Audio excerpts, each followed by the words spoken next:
Today, I want to talk to you about a sad story in the Bible. It's the story of the vineyard in Isaiah chapter 5. Let me read to you verses 3 and 4 of Isaiah chapter 5. And now, O inhabitants of Jerusalem and men of Judah, judge, please, between me and my vineyard. What more could have been done to my vineyard that I have not done in it? Why then, when I expected it to bring forth good grapes, did it bring forth wild grapes? Isaiah chapter 5 begins with a story about a vineyard that had many advantages. The vineyard belonged to a loving person. It was planted on a fruitful hill. The ground was carefully prepared. It was planted with good stock. It was protected.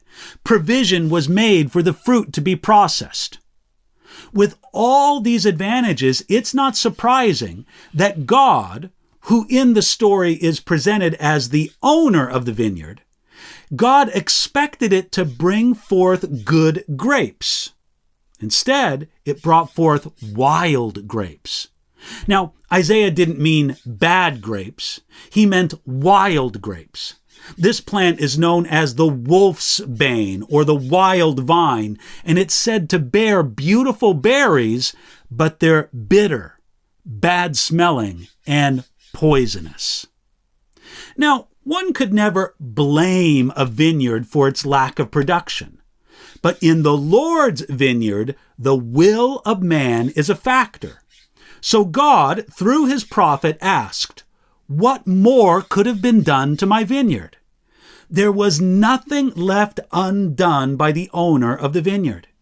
He did all he could. In the same way, God could not be blamed at all for the bitter, bad-smelling, and poisonous wild grapes that brought forth from Israel. Therefore, the fault lays with man, not God. God can do a work in his people, yet his people receive that work in vain.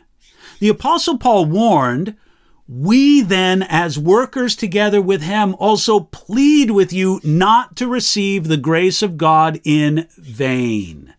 That's in 2 Corinthians chapter 6, verse 1. As God's vineyard, we are called to work with the grace of God, so that grace is not received in vain. Grace is not given because of any works, past, present, or promised, yet it is given to encourage our work. God does not want us to receive his grace and become passive. That's why it says here in these verses, "Why then, when I expected it to bring forth good grapes, did it bring forth wild grapes?" God's question through the prophet Isaiah comes to us again today. Does this reflect our current condition? Has it been this way with us? Have we rewarded God ungratefully for all that he's done for us? Have we given him hardness of heart instead of repentance? Have we given him unbelief instead of faith? Have we returned indifference instead of love, idleness instead of holy effort, impurity instead of righteousness? The prophet Isaiah speaks to us across the centuries in the story of the vineyard, and he tells us to return good to God for all the good that he's done to us. We do not do it to earn or to deserve the good. He does it for us.